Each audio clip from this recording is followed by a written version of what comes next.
Financial Planning Standards Board of India. He has about 35 years of professional experience. He is presently a consultant in estate planning and PROPSEVA. He has conducted talks with Lion and Rotary Clubs, Nimhans, Bell, RV Institute of Management and various centers for specially abled children, senior citizens forums and so on.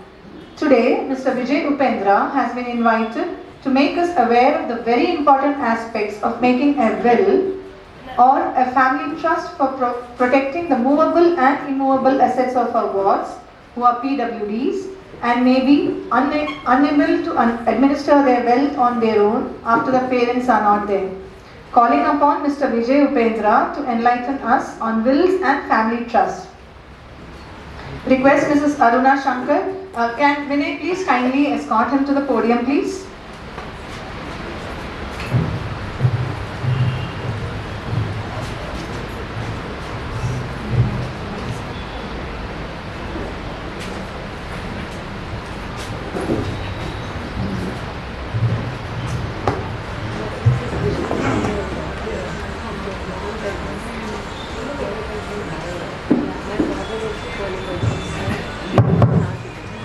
Good afternoon. Thank you. Thank you, Riyaji, for your wonderful introduction. Now it is a post-lunch session. How many of you are feeling sleepy? No one. Thank you very much for that. Because it's always challenging for a speaker post-lunch session to make audience to wake up.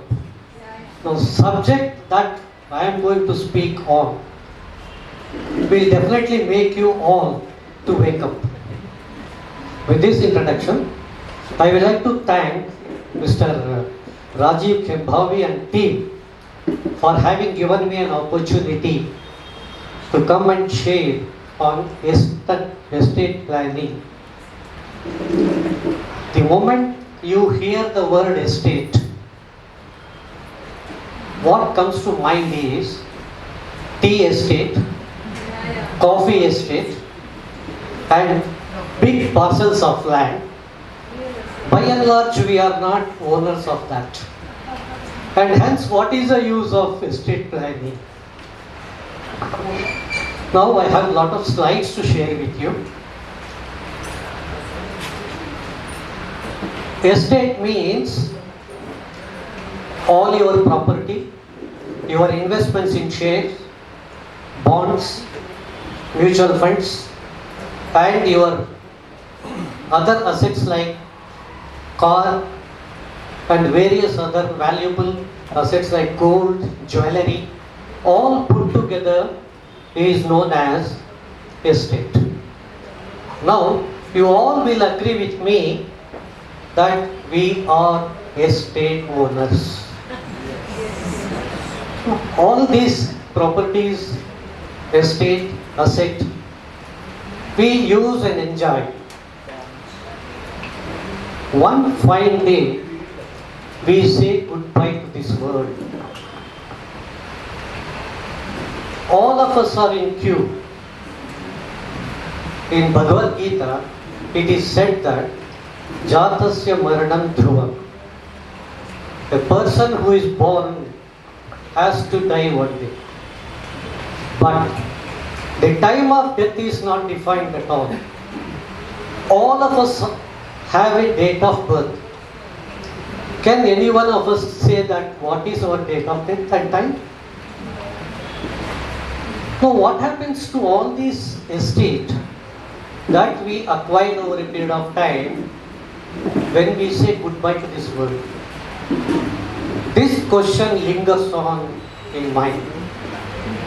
Whether it is for a general person or it is for a special person, definitely the question comes to mind. What after me? Who is going to get what? And how they are going to get it? Even it is for a normal person, there are certain things which need to be followed. More so with special persons. What is the answer? This is what we are going to deal with today. This transfer of all our assets is known as inheritance in legal language. There are two types of activities here. One, testament. Testament means I decide as to how my entire estate is to be transferred to my next generation, be it a natural person or a special person. That means I will be executing some legally accepted valid document so that the transfer takes place without much difficulty. That is known as testament. To give an example, will is a testament. Likewise, for special persons, what is to be done? Going forward, we will be discussing that. 99% of us, we don't execute the documents. It is known as interstate dying in legal language. Interstate dying means I have not made any document as to how my entire estate is to be transferred to my legal heirs, or as per my wish, it has to be distributed to XYZ also. It is my property. It is my estate. I can deal with the way in which I want. That means I am expressing my wish through a document. In case of dying intestate, there is no document at all. That's where the problem arises. See, the moment intestate that take place, succession laws will operate. In India, succession laws are based on religion.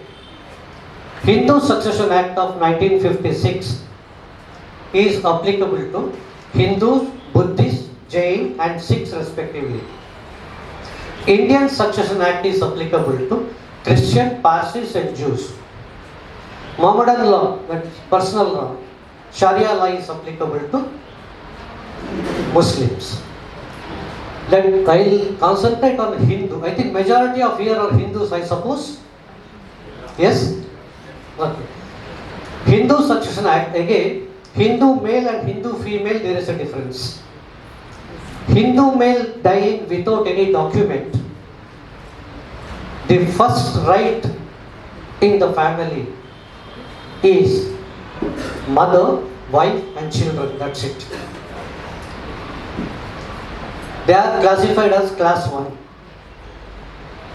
Here, father is missing. It is like this. In my father's property, I have a right if he dies. If I die, my mother, wife and children have a right. Father will not have a right. Look at the legal dimension, how it is formed in 1956. Till that, there is no change or amendment at all. So, father when he will get. Class 1 legal heirs, no one should be alive. My mother should not be there, my wife should not be there, my children are not there. Then only father will get as a class 2 legal heir. See, this is all the complexities of law inside. Look at the nuances inside. This is maybe the 70th or 80th program that I am doing in Bengaluru. Whenever I bring these points, there is absolute silence in the audience. Right? Because these things are not being taught in schools and colleges. Likewise, Indian Succession Act is applicable to Christian, Parsis and Jews. It is much more cumbersome as far as Muslim personal law is concerned.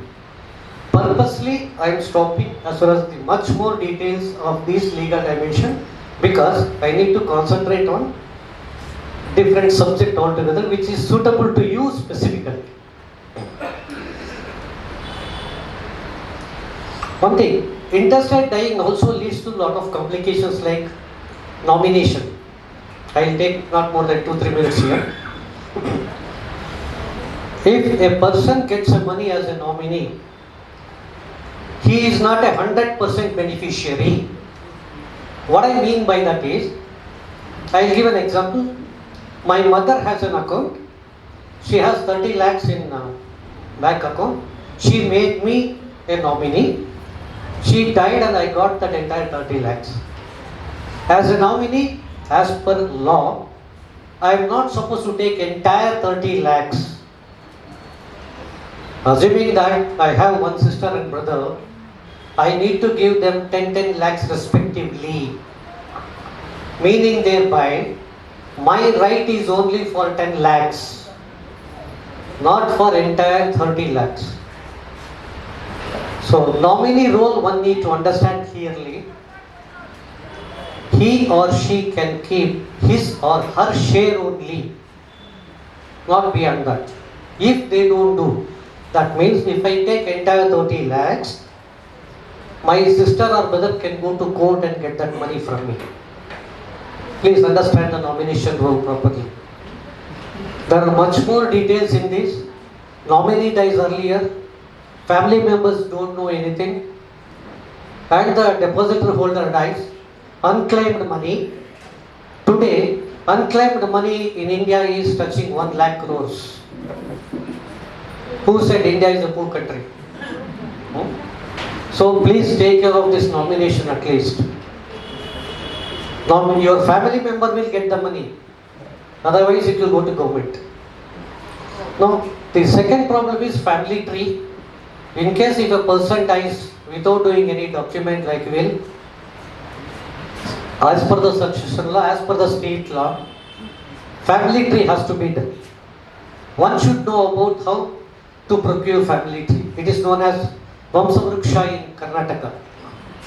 Legal heir certificate in other parts of the country. So, succession certificate is only for financial instruments like shares, debentures, bank deposits. Depending on the financial institutions, they may ask for succession certificate in case there is no will or any document. So, better to understand these complications as far as the interstate dying is concerned. Better do what is right. Don't leave blank and don't give trouble to your legal heirs. This is all the interstate dying leads to a lot of disputes, complexities, uncertainties. Expenses will be too much. In case of succession certificate, if you go to court, you have to go to court. The expenses may be around 2 to 3 lakhs. Legal heir has to run around court fee, lawyer fee, everything. Even for family tree, you need to spend money. To avoid all these things, better to do that. What is the answer? Will is the answer to begin with. Now, what is will? Will is a document where I express my wish as to how my entire assets or the estate is to be transferred after my death. Please underline, will be effective after the death of a person. What I mean is, when my Atma is here, I write a will. It is only a wish list. The moment my Atma leaves the body, will gets the life. So, till the death of a person, ownership will be intact with me only. All sorts of assets, movable, immovable, tangible, intangible, all things can be written in the will. Now the question comes here, today I write a will, say around 50 years old I am. At 55 years old I acquire much more assets. Now what is to be done? I have already written a will. There is a process known as codicil, you see here. This process is nothing but adding any new addition of assets to the existing will. Thereby it becomes a part of that existing will itself. The other question normally asked is whether will is to be registered or not. As per Act, it is not mandatory. Absolutely right. Keeping this in mind, many lawyers, they say that it is not required. The flip side is, the moment an unregistered will is taken to authorities to transfer the assets, physical assets, more so, then they may ask, it is not registered, how do you say only 2 or 3 people are the legal heirs? Some other would have been left out, bring the family tree or the legal heir certificate. Again, it amounts to not having a will. It's always better, in the interest of avoiding the expenses and running around and the time, it's always better to register a will. And registering a will not cost you too much. It will not cost you, because there is no stamp duty like when you buy a property, you have to pay 6.6 or 7% approximately. Stamp duty and all you pay when you buy a property to the state government. Here, it is not that much at all. So, whenever you execute a will, better register that. Go to a sub-register office, kindly register that. Tomorrow, brothers and sisters, if they fight, they cannot say that my father was unsound mind. Because the person who has written the will, who is known as testator technically, he would have gone to sub-register office. Witnesses, they would have gone there. Everything is documented and registered. So challenging a will be difficult. It's not that easy. So it will not cost you too much also. And any of you are having assets in Mumbai, Chennai or Calcutta here? Huh? No, you have. In case of Mumbai, Chennai and Calcutta, even if you have a will, there is a process known as probate that needs to be done. So keep in mind that in case if you have any assets in, probate is nothing but you will have to take that will to the court. Court, they will certify and put a seal of the court. It is known as probate. Whereas Mumbai, Chennai and Calcutta, it is mandatory as per law. This much of information regarding will is sufficient as of today. Coming to the major part of it, the trust.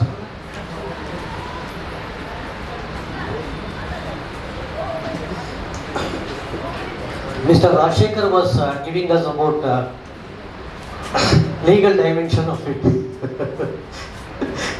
I was seeing that the complexities, the problems, and probably the red tapeism, all this, of them. Now, what is the answer to that? Is there any answer in India? We don't have. We have, sir. So, Indian Trust Act 1882 gives a chance to look into the protection of or ring fencing the rights of special persons. Why I say so? See, the Guardian Act really works up to 18 years, right, sir? Beyond 18 years, he gets all the rights, though he is a special person, he or she or he has a right. Now, with the right, he or she cannot enter into contract because of the disability. If you look, yesterday, I was with the Directorate for Empowerment of Special Persons and Senior Citizens yesterday. I was speaking to him. He said there are 21 different disabilities. Right, sir? Yes. Right. Now, if you go to the National Trust Act, only 4 or 5 are covered. Now, if I ask a question to sir, visual impairment, what is the National Trust Act, will that cover, sir? No. Now, let us imagine a situation in a family, husband and wife are there. Husband, some X year, wife is wife. Now, wife is becoming blind. There is a huge asset. Husband passes away. Now, what is the answer? See, we did a lot of research as far as the trust management is concerned. Then only we could come up with these type of details, which shortly you will be seeing. Now, what is trust? I will get into. Trust is a device. It's a relationship where one party owns the property for the benefit of the other person. It is as per Indian Trust Act 1882.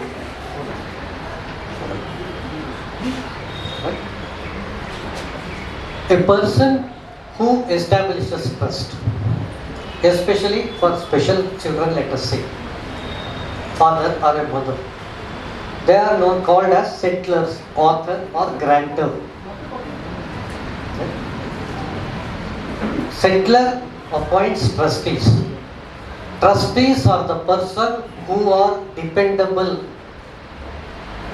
who are trustworthy, to be more precise. Madam, I will do one thing. I will send the PDF format of this. Okay, not an issue. I will send that to you. You can share among all your, because everyone is taking the photograph, I thought, so that it can be nice. Sir, can I put it in the YouTube? What? Can I put it in the YouTube? I am recording this. Recording is there? Yeah. Okay, fine. No issues. So, settler is the author or the grantor. He establishes the trust.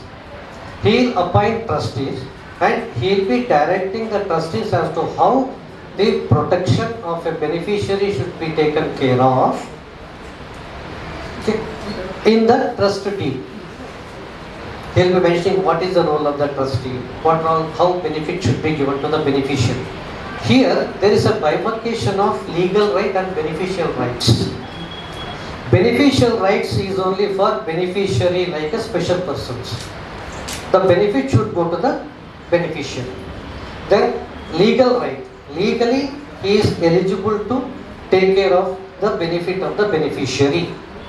Tomorrow nobody can question that. Because after the trust deed is executed and the name, everything will be given, that I will share with you in next slides. Once it is formed, a trust is done. Now, what is the purpose of the trust? Here I would like to deal incapacity to manage one's wealth.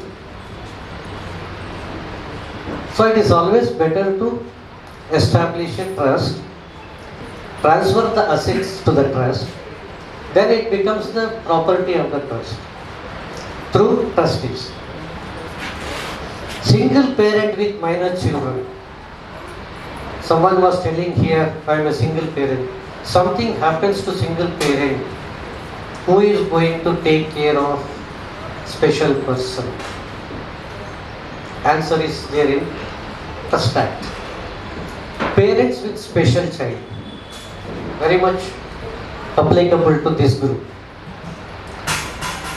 Financial security to wife. For parents also. I am not in India. Nobody is there to take care of my parents if they go to some health issues. Can establish a trust and then give them the benefit of the beneficiary. Here, this is combination of general as well as the special persons. For a married daughter, you can establish a trust and transfer the assets to the trust. Trustees will take care of it. Tomorrow, in-law side, they may not demand to get the property in husband name or somebody's name or something like that. And then financial security to siblings, prevention of wealth. And for business purpose, we have a different segment altogether. There are so many benefits here. See, what really is happening here is you are deciding how your special child should be taken care of, having a legal dimension. Because legal protection is there. That means ring fencing the benefits of a special person. That is very important. So as far as Rajshekar sir told, there are so many methods to be followed. and it is to be approved by the authority. If it is not approved, then where will you stand? There are so many other dimensions. So it is always better what is within your hands, you can do it here itself. This is the other way of giving the protection to the special person like.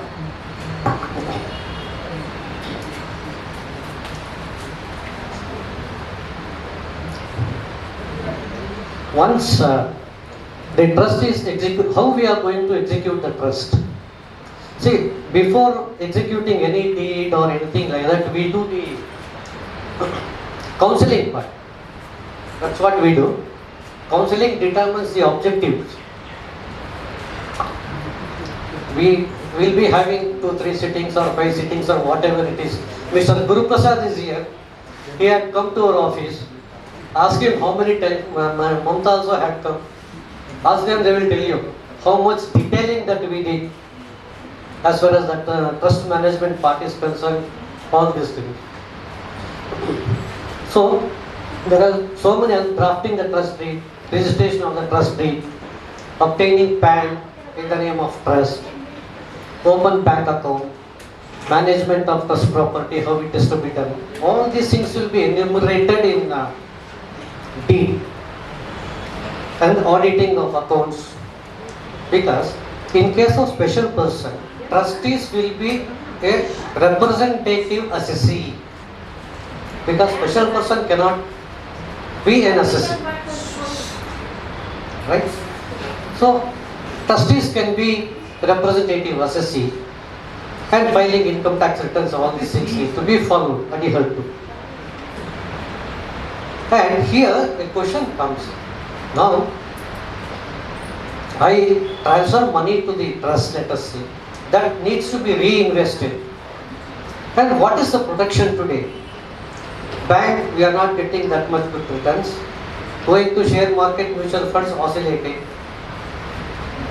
Keeping in mind, Section 20 of the Trust Act very clearly defines what the trust properties are and where it can be invested.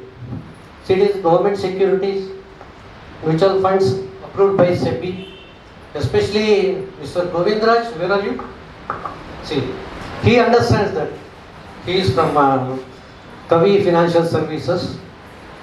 So Mr. Shrikant, who happened to be his boss, we both are very good friends. Shrikant only referred, sir, because of it I am here. Thanks to him once again. So, these are all the areas where you can invest and give the protection as far as the monetary aspect is concerned. It is very much there in Indian Trust Act. Only thing is, people have not explored it. See, all these things are units into 5,000. See, here very clearly written, listed shares, body corporate having market capitalization not less than 5,000 crores. Everything is being clearly given in Indian Trust Act, sir. Now, once the trust is done, when the special person is not there, or the objective of the trust is completed, then what is that? Is the closing down or extinction of a trust. These are all 4 or 5 points which we have mentioned here. You can close that.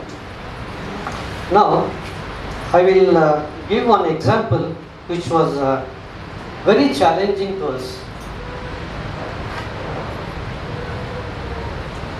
which I told, visible problem. It so happened 4 years back. A doctor, 70-year-old doctor, he walked into our office and said that his wife, 65-year-old, she has some health issues. During the counseling, we came to know that his wife will be blind down the lane 6 months because of medical reason, total blind. Now, he is 70-year-old doctor, no children, total assets 4 crores. They are living in a retirement home in Kanakapur.